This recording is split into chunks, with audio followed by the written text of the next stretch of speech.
Hello, everyone, and welcome back to From Our Basement Gaming. Hey, everybody. We are on part 35 this week with our Ecco the Dolphin, Defender of the Future Let's Play. That we are. And we finally have made a little bit of progress, it seems. Yep. And I guess the previous part was prepping you because this level also has crystals.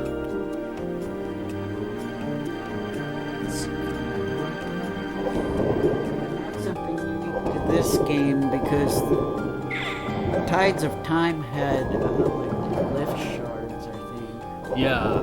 But it didn't really have crystals. Yeah, there were a few levels where you had to look for the shards. I guess that is like finding crystals. Yay! Found an air pocket. Very interesting. I still appear to have some of the suntan lotion on my leg. Oh. You'd think the pool would have washed it all. Yeah. But this is actually a good thing. This means that my suntan lotion is not lying when it said water resistant. Yay! We like it when products Keep their word and keep are their actually word. truthful. They actually perform. They're not just talk. Yes. They walk the walk too. Yes, and a few of them walk the walk, too. I don't know if I should go into that detail. I don't know. Me either. Doing alright, bud? Yeah, I'm just thinking about time. So what is time thinking? I was thinking about time. Time was not thinking. I was just calculating ish. When we're done. Yes, gotcha. That was letter B, okay, so... Letter B is for Blue. And big. And... something I won't say. bananas. But, yeah, let's go with that. Yes. This episode is brought to you by the letter B, and number 7. And... So we're putting them in this weird gate thing. Yep. Just like in the last level. It looks kind of like it's from some kind of sci-fi show. Yeah. Kind of reminds me of Stargate, honestly. That's the show I was thinking of, but I was about to say the wrong thing, and I'm like, no, it's not that. Gotcha. That's That's okay. It's one of my favorite movies, actually. yeah. What can I say? It was new. It was awesome. It had space travel, and it had a lot of ancient Egypt stuff. Oh, maybe I should. Sure. I know I have the VHS tape, but I don't know if I have it on DVD. But I can hunt down a copy if you'd like. I can see if my streaming has it. Yeah. The Fantasy Island episode that dealt with Egypt was kind of lame. Oh yeah, you have access to the old Fantasy Island. Yeah. I confess it weirded me enough seeing the one episode where Richard Dawson was vacationing there. And Yeah, they have a lot of, like, AAA celebrities that Oh, yeah. were on that show. yeah, especially for the 70s and early 80s. I wonder if Gene Rayburn or Bob Barker was on that. I don't know. I mean, I like it, but at the same time, I think it gets kind of, well, one, repetitive at times.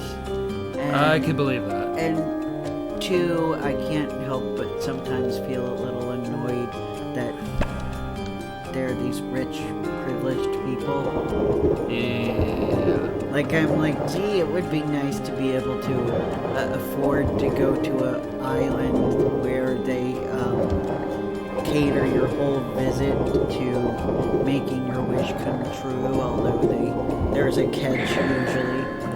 Yeah, and things don't work out the way you want. It's kind of like making a deal with the red dude from the Cow and Chicken show. Yes, of course, that's maybe a little bit I'm sorry, that more was extreme. That was malicious of me. I apologize. Yeah, cause I think the guy in charge is more well-meaning. Oh yeah, certainly.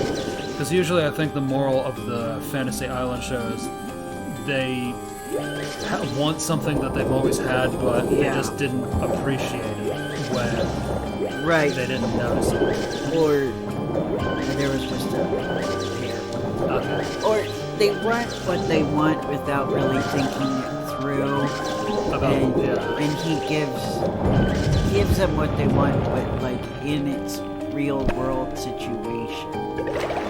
Like one episode where the woman wanted to be a famous actress, and then all of a sudden she had no privacy, and some people were being vicious to her, and she was just very upset because that really that's sad. Wasn't what she wanted, but that's all stuff that can come with being a famous actress.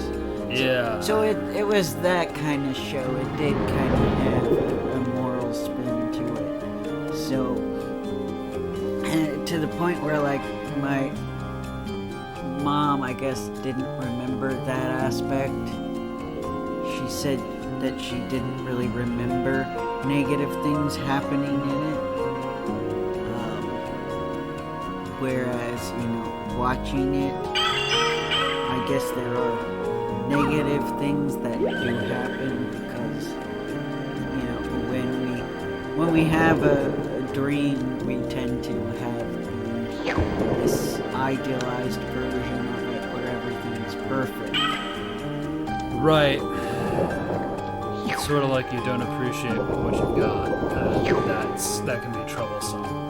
Well, it's not just not appreciating what you have, it's also not, you don't wish for the journey, you have the wish for the destination. So there's that aspect as well. Yes. And some episodes just were a victim of the time period. The 70s? Yeah. Like, I felt like the ancient Egyptian stuff was stereotypical AF and a little offensive at times. In that episode, and one of them with Asians was Japanese Asians or Chinese Asians? Neither. Vietnamese. Vietnam. Wow. Yeah. So I at least give them props for that kind of bravery. But yeah. A 1970s show talking about Vietnamese culture after a very ugly conflict that happened. Yeah, so I guess it would be inevitable that it had some harmful stereotypes in it. Yeah, because the Vietnam War ended in 1975. Oh yeah, I know. It was very, like I said, a product of its time. Yeah, I'm afraid to ask. Whoa, that was a weird little flash on our end. I don't know if you guys saw it watching this. I wish. Yeah, we are still watching the icebergs. Yeah, we are. Funnily enough. Okay, so we don't have to redo that maze. We can just go straight to this part. We started listening to. Well, we listened to SCP. Yes, we did an SCP themed video. Which is like secure, contaminate, something. Secure, contain, and... Contain and protect. That's protect, yes. Mostly fiction, I think. Yeah. I believe it is. It's either a story, a collection of stories, or a video game. That there were 2 video games that used it, but it's kind of an overarching. I'd almost call it a genre. Could be. Or maybe not a genre, but so there's the airport. Like you said, a collection of stories that has a bunch of lore and a lot of people share, certain canons. Yeah, and I mentioned to Kevin that like a decade ago I was really into creepypastas, and SCP was like a goldmine of creepypasta stories and material. Yeah, I was never really into creepypastas. It just kind of was inevitable on YouTube to come across some. Yeah, I think, didn't you tell me back then, why would you want to get scared? Yeah. I've always been that way. I've gone on and on about how I felt weird because I felt like I was the only person who didn't enjoy being scared. Because a lot of people who I would ask about it, they'd be like, "Oh, it's just all in good fun. It's fun to be scared sometimes," and I'm like, "Why?" I guess it can, though. In my case, with creepypastas, I kind of knew it wasn't real for the most part. Well, I don't think it's just thinking it's real that makes it scary, but... Yeah. Yeah, I don't know. And this is probably gonna give me some heat, I guess, but a lot of it wasn't really that scary to me. Right. Because, like, to me, Slender Man... I didn't think Slender Man was scary. Yeah. And I know people got weird about Jeff the Killer, even though when you have a creepy guy with a catchphrase, to me that just comes off as hokey. That was one of those things where the scary part was the image, not the story. Yes, I know you mentioned that to me. Although there's one version of his face that's funny. Yeah. But they don't show the funny one. Yeah. It also doesn't help that they then made a sequel spin-off called Jane the Killer, who I kind of found more attractive than scary. They, and I know that they theorized that somebody made it as like an edited picture of the over-attached girlfriend. Jane the Killer, was that? No, Jeff the Killer. Oh, Jeff. Although it's possible they used her picture for Jane the Killer, and that's what where people got confused. Huh. I watched some of her videos. I actually watched more of her stuff from after she was no longer the overprotective girlfriend meme. But honestly, her stuff was kind of hit or miss for me. Yeah, I got the impression that she was an angry woman with that face. She's actually a really kind and kind of shy person. Oh yeah.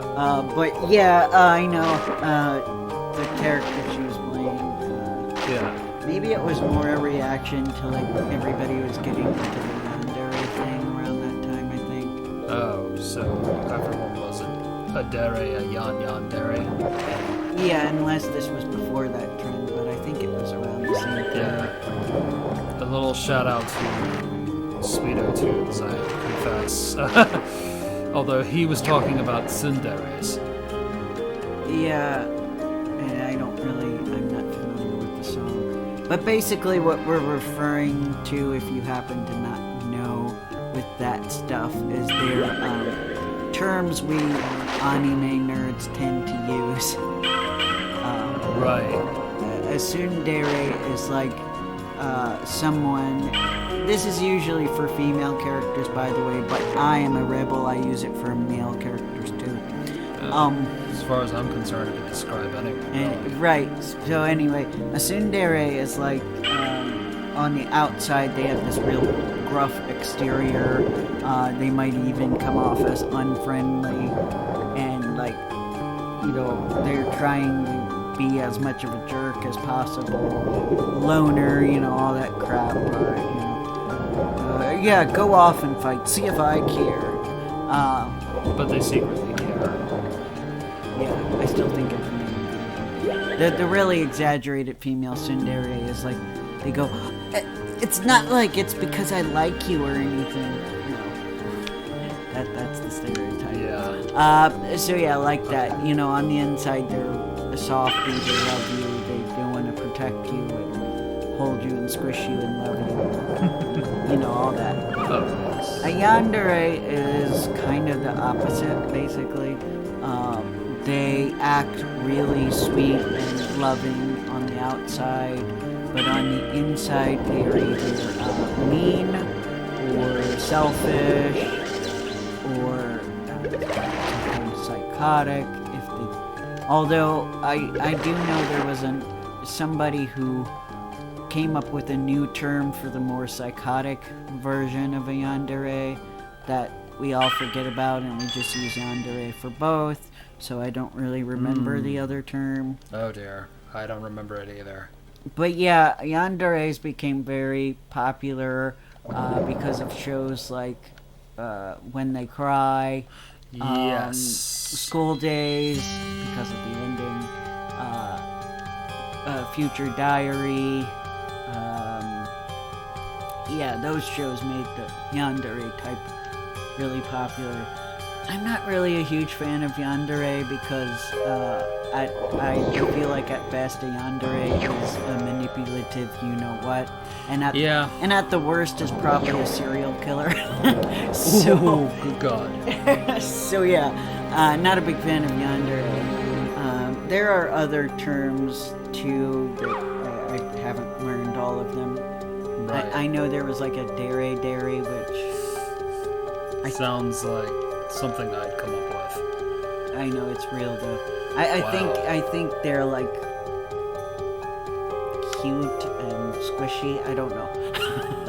I don't remember if that was the one. Gotcha. But yeah, so anyway, that was my little lesson about deres for those who are unaware.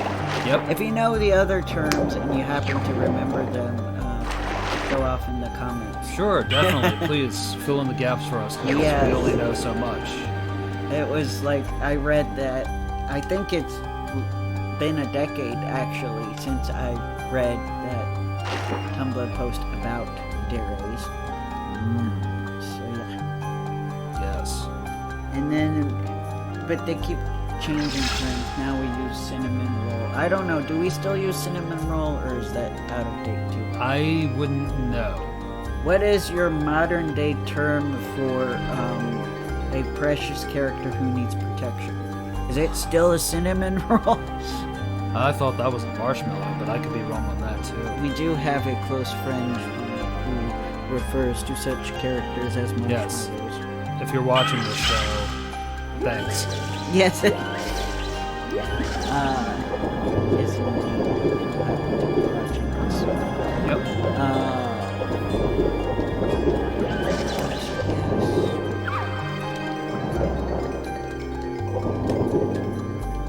So yeah.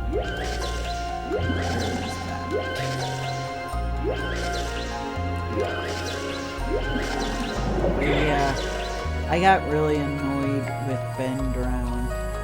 Oh, Ben Drown. Yeah, that was.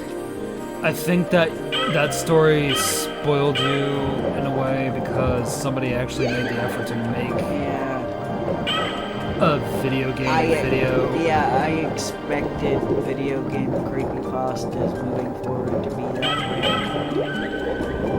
way. Yeah. Because it was probably, I guess the thing about it is it's probably one of the highest quality of that type of creepypasta. Right, because that person actually made a huge effort in telling that story. Yeah, probably hacked the heck out of a ROM of Majora's Mask. Yeah. Oh, I thought you made it, but you died.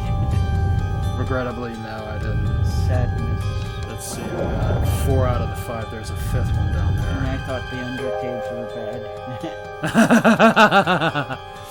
Yes. This is much worse than the Undercaves. Yeah, but at least we're getting somewhere. Yeah.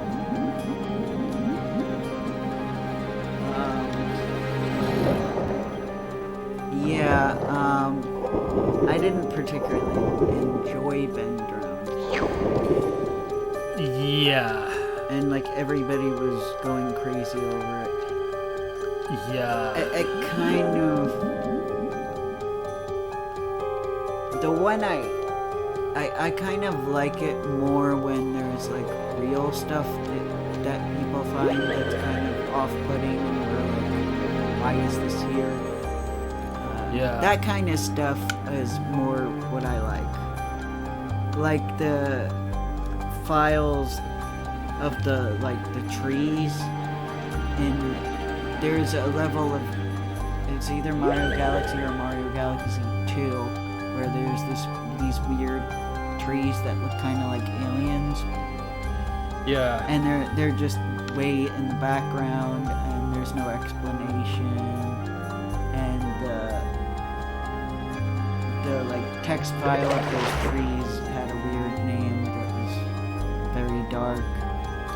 Something to do with a very hot place. Downstairs? Downstairs. Where the guy from Cow and Chicken lives? Yes. That is...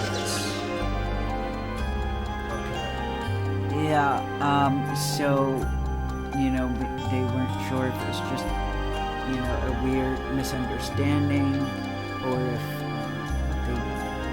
the programmer actually intended to use that word. So that kind of stuff. Those mysteries that are, you know, just mildly off-putting, not necessarily jump scare, everybody dies, or you're gonna die, or, you know. 7 days. Do you like the Red Room? Yeah, if you play this copy of the game, you'll die. Yes. If you play this Sonic's Or a Sonic plush. That's Sonic. Or the Tails doll will come out and kill you. Yes. Abandoned by God. Or Disney.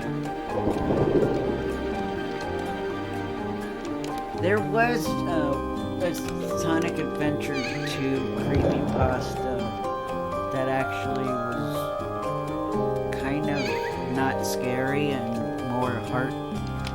more touch the heart, and actually had a good ending. Ah, cool. Yes. Where basically Maria's spirit was haunting the game. I think I remember that one. Yeah, but you could actually help her escape. And I'm like, that's so nice, because her spirit gets put to rest and is happy. It's a happy ending. Yes! Unlike the ending we just experienced. Nope. Oh, Echo suffocates and dies. That is sad. Especially that it's this. Oh, pretty dark. Yep. I know one day you definitely love to pat a dolphin. Yes, oh my god. But like I said, I want to swim with you.